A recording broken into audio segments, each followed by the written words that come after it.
Esse é o Mundo em Revolução e nós vamos falar agora sobre a situação na Síria, que parece estar se deteriorando muito rápido, tá? As forças rebeldes ao regime de Bashar al-Assad conseguiram um avanço significativo aqui na região de Alepo. Olha só, esse mapa aqui, para quem não sabe, essa aqui é a Guerra da Síria, a gente vai explicar direitinho o que são todas essas facções aqui, mas o importante de entender é que isso aqui estava parado, tá? Até essa semana meio que nada acontecia nessa guerra, né?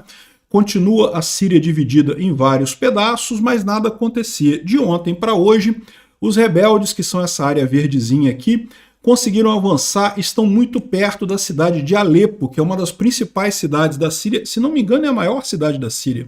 Tem Damasco também, Damasco é muito grande também, é uma das principais cidades da Síria, Alepo. E os rebeldes estão chegando perto aqui, várias cidadezinhas foram conquistadas pelos rebeldes hoje, e consta que a defesa da cidade é feita pelos russos, os russos estão fugindo. É isso daí, meu amigo, é a situação do exército russo. O Bashar al-Assad foi amarrar seu burro no exército russo e está se ferrando nessa. Vamos falar sobre esses e outros assuntos em detalhes. Essas notícias não foram sugeridas por ninguém. Isso acabou de acontecer, eu resolvi trazer a matéria para a gente conversar aqui. Mas eu agradeço a todo mundo que sugere notícias lá no nosso site, no wrevolving.com, e agradeço a você que está assistindo o nosso vídeo. Se você gosta do nosso conteúdo, por favor, deixe o seu like e se inscreva aqui no canal, né? Pois bem, antes de a gente começar a explicar essa ofensiva de Alepo, eu acho que é importante fazer uma recapitulação do que é a guerra na Síria, né? Como vocês podem ver, é uma guerra extremamente complexa. São pelo menos 5 facções diferentes disputando território aqui na Síria, né? E bom, os pontos principais dessa história. O vermelhinho é o governo sírio do Bashar al-Assad. Os verdinhos são os rebeldes que são contra o Bashar al-Assad, né? Lá em 2011, houve na Síria uma revolução, né? Muitos protestos contra o Bashar al-Assad. O Bashar al-Assad é um ditador que estava trazendo o povo sírio debaixo de uma ditadura muito ruim, estava destruindo a economia síria e coisa e tal. E, de fato, os rebeldes chegaram a tomar praticamente toda a Síria, tá? Os rebeldes iriam ganhar a guerra. Mas aí o que aconteceu? O Bashar al-Assad pediu ajuda ao Putin. E naquela época, a Rússia ainda tinha uma força militar muito grande, né? Então o Putin mandou tropas russas para a Síria, e reconquistou boa parte do território sírio. Então aqui, para vocês terem os dados, né? Começou em março de 2011 um descontentamento popular contra o Bashar al-Assad, uma série de protestos na Primavera Árabe, né? E que depois de várias coisas eles conseguiram realmente quase derrubar o regime. Mas aí entrou os russos nessa história. E aqui, em 2013 e de novo em 2015, a Rússia lançou uma intervenção militar apoiando o governo, ou seja, o Bashar al-Assad só não caiu por causa da Rússia. Quando foi em 2014, o Estado Islâmico também conseguiu controlar grandes partes do leste da Síria. E aí entraram outros atores nessa história. Então aqui, eu vou mostrar para vocês aqui, olha só a loucura que é isso, né? Primeiro, a área em vermelhinho é a área do governo e forças pró-governo. O Assad, a Rússia e o Irã. O Irã também está ajudando. Repara que temos o eixo do mal mais uma vez, né? É o Lula, o Putin, o Irã e o Bashar al-Assad aqui no eixo do mal mais uma vez aqui, né? As áreas verdes são os rebeldes. Então tem várias facções que estão aqui, coisa e tal, mas são os rebeldes que são sírios lutando pela independência. Então a área verde é essa área aqui e essa área aqui embaixo, né? Existem alguns lugares ainda do Estado Islâmico. O Estado Islâmico chegou a tomar toda essa área aqui a leste da Síria, mas depois sofreram ataques e ficaram com algumas cidades aqui no meio, essas cidades aqui controladas pelo Estado Islâmico, né? Os curdos, que é o PKK, o YPG e outras facções, é essa área amarela aqui. Os curdos é uma grande região que tem, um grande povo que inclui essa parte da Síria, parte do Iraque e também parte da Turquia. Então, esse grupo aqui são os curdos que controlam essa parte da Síria, né? Tem as colinas de Golã, que é controlada por Israel, mas isso daí nunca entrou nessa guerra, tá? Isso aqui, embora esteja marcado aqui no mapa, não quer dizer nada. As colinas de Golã são de Israel, não tem nada a ver com isso daqui. E, finalmente, tem as tropas turcas contra os curdos no norte da Síria. Então tem essa região aqui, que são tropas turcas que estão no norte da Síria lutando contra os curdos. Por que a Síria se envolveu, por que a Turquia se envolveu na guerra da Síria? Porque a Turquia teme o crescimento dos curdos aqui, fazendo justamente trazendo os curdos na Turquia, querendo se rebelar também para se unir aos curdos na Síria e aí formar o Estado curdo, né? Então esse é o problema da Turquia, eles começaram a atingir os curdos aqui, né? Pois bem, isso tudo a gente está falando 2011, 2013, 2014, né, 2015.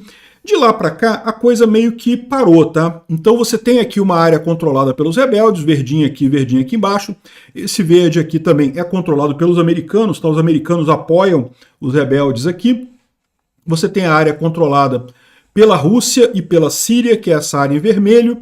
Tem a área dos curdos, da Turquia e do Estado Islâmico. São 5 agentes que estão envolvidos nessa guerra aqui. Mas isso tudo, a partir de 2015, meio que parou no tempo. Parou no tempo, não tinha... Nada estava acontecendo, está tudo parado aqui. De vez em quando tinha um bombardeio ou outro, de vez em quando tinha uma ação ou outra, mas assim, nada que efetivamente mudasse a situação, né? Até ontem.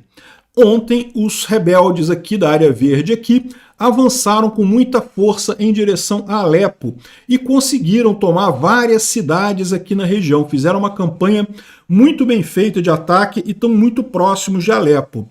Agora, por que assim do nada, né? Para pensar, essa guerra está parada desde 2015, fazem 10 anos que essas fronteiras estão congeladas. Agora, do nada, eles avançaram. O que mudou aqui? O que mudou aqui foi a queda da Rússia, basicamente é isso. A Rússia, todo mundo imaginava a Rússia como a segunda potência mundial, né, o maior exército do mundo, e não sei o que é lá. Né, havia ainda aquela aura da Guerra Fria, de que era Estados Unidos versus União Soviética, e a Rússia teria pego o lugar da União Soviética e coisa e tal. O que é mentira, né? A União Soviética, 40% do poderio bélico da União Soviética sempre foi a Ucrânia, não a Rússia. Então, na melhor das hipóteses, a Rússia poderia ser 60% da União Soviética, na melhor das hipóteses, porque também perdeu o Cazaquistão, perdeu a Bielorrússia, perdeu um monte de outros lugares também, né? Mas enfim, o fato é que muita gente ainda via a Rússia como um exército poderoso. E, de fato, quando a Rússia mandou o exército russo para a Síria, conseguiu estabilizar o governo Bashar al-Assad, tá? Lembrando, a revolta que teve aqui chegou a praticamente dominar o país todo. Eles iriam tomar o país todo e ia cair o regime do Bashar al-Assad. Quem impediu isso foi a Rússia, e aí se tornou uma das guerras mais sangrentas que a gente tem nesses últimos anos. Infelizmente, a maior parte das imagens que você vê de crianças mortas, mães chorando com crianças mortas, que o pessoal da extrema esquerda diz que são palestinos vítimas de Israel, na verdade, se você procurar, 99% dessas imagens são sírios vítimas do Bashar al-Assad. Porque, né, o biotipo sírio é muito parecido com o biotipo palestino, então é isso daí, né? A maior parte é isso. Então o Bashar al-Assad com a Rússia fez uma campanha muito forte aqui, o pessoal odeia eles, mas ninguém tinha força para contrapor esse exército russo. O que mudou de lá para cá, então, né? A Rússia está se afundando na Ucrânia. A Rússia está perdendo uma grande quantidade de equipamento e pessoal na Ucrânia. Está precisando trazer coisas de outros países para tentar fechar os buracos lá na Ucrânia, né? E não conseguem, né? Continuam perdendo por lá. Aí o que aconteceu? As tropas russas na Síria estão ficando capengas, porque não tem mais equipamento. Muitos sistemas de defesa antiaérea, por exemplo, a Ucrânia tem destruído os sistemas de defesa antiaérea russos sistematicamente, né? Então muitos sistemas de defesa antiaérea foram levados da Síria para a Rússia para tentar conter a Ucrânia. Com isso, a Rússia foi se enfraquecendo dentro da Síria, né? O Bashar al-Assad foi amarrar o seu burro aonde, meu amigo? Foi amarrar o burro na Rússia, um país que está perdendo a guerra da Ucrânia. Agora ele vai pagar o preço para isso, né? Bom, a gente não sabe ainda se essa campanha dos rebeldes vai ter sucesso, vai continuar avançando, ou se vai ser uma coisa temporária, tá? Eu não prometo para vocês uma nova série de vídeos sobre a Síria aqui, mas sempre que tiver novidade a gente vai trazer um vídeo para falar sobre a Síria, da guerra da Síria aqui, né? Então, como vocês podem ver, o que aconteceu de ontem para hoje foi uma grande ofensiva aqui nessa região. Os rebeldes tomaram uma série de cidades aqui, ó. Eu não vou tentar nem ler o nome da cidade. Sheikh Akil, Bala, Hadrigkal, Kabtan al-Jabal, al-Shalom. Bom, eu não conheço, vocês não conhecem a cidade. O importante para vocês entenderem é várias cidades aqui que estavam controladas pelos russos foram tomadas em um dia. Um dia. Isso daqui é um avanço muito grande. Compara com o que os russos estão fazendo lá na Ucrânia, no Donbás, que eles estão tentando avançar, mas avança tipo 500 metros por dia. Avança pouquinha coisa, morre russo pra caramba e avançam muito pouco ali na região. Aqui eles avançaram em um dia um monte de coisa. A coisa foi vergonhosa, tá? Aqui, ó. Isso daqui é a imagem de soldados russos correndo em desespero, fugindo das forças rebeldes, tá? É russo correndo em desespero, sem saber o que fazer, sem saber para onde ir, porque as forças rebeldes estavam chegando aqui, eles não tinham mais munição, não tinham mais nada. A munição foi toda para a Ucrânia, os sistemas de defesa foram todos para a Ucrânia, toda a proteção foi para a Ucrânia, os pobres dos soldados russos foram abandonados ali no campo, tiveram que fugir nesse caso, né? Aqui, ó, outra imagem aqui, estão dizendo que houve uma queda de um Sukhoi Su-24 perto de Alepo, na Síria. E, de fato, teve aeronaves russas tentando fazer bombardeios aqui, tá? Pode ser que uma delas tenha sido derrubada, tá aqui a imagem do Sukhoi perdendo alcance, perdendo altitude e caindo mais adiante. Isso aqui ainda não foi confirmado, é uma informação que trouxe aqui o Luciano Barak Casalunga. Aqui, ó, o avião russo teria caído aqui, mas a gente não tem essa confirmação ainda. De qualquer forma, parece que a situação é muito crítica, né?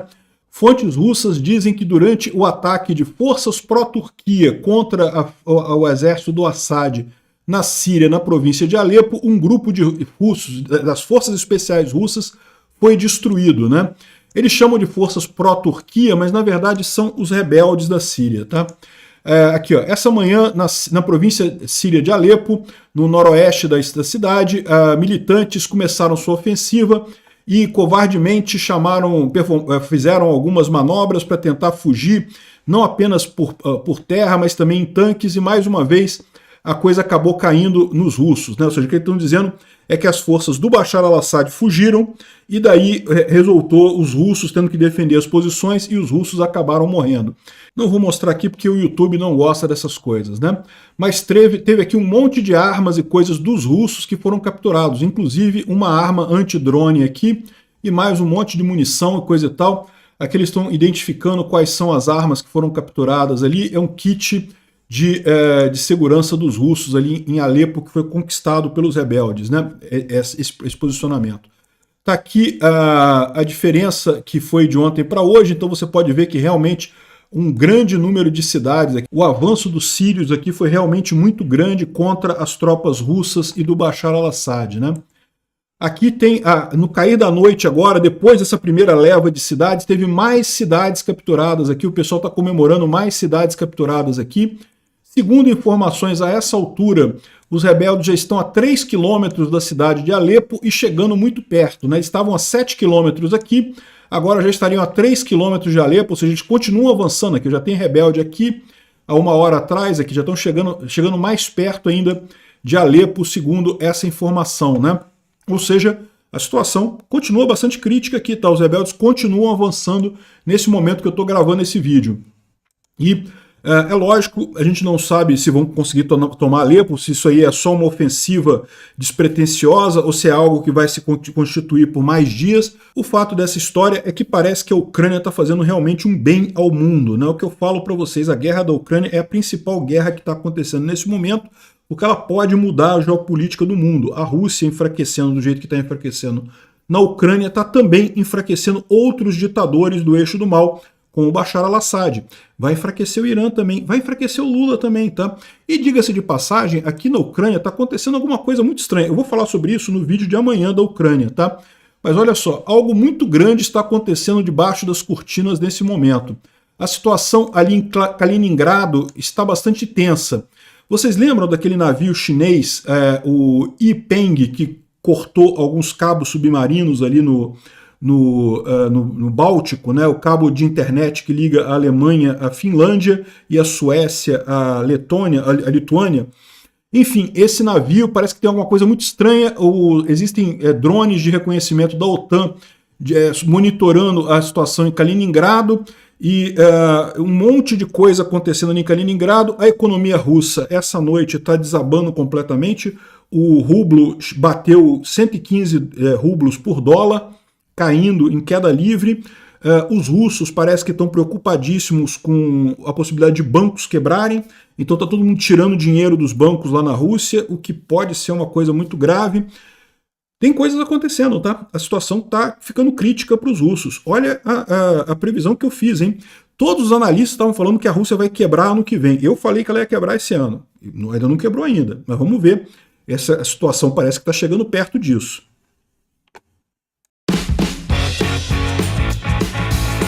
Obrigado por assistir o vídeo até o final. Se gostou do conteúdo, não esqueça de deixar o seu like, isso ajuda o canal a crescer e a chegar para mais gente. Se não gostou, deixe o dislike e explique nos comentários como podemos melhorar. Comente também sugestões de temas que podemos trazer por aqui. Comentários insultuosos ou defendendo ditaduras e criminosos de guerra serão sumariamente bloqueados. Agradeço a compreensão. Se ainda não é inscrito no canal, considere se inscrever clicando no botão inscrever-se abaixo e marcando a campainha para todos os avisos. Se quiser ajudar o canal, veja no nosso site como você pode fazer isso.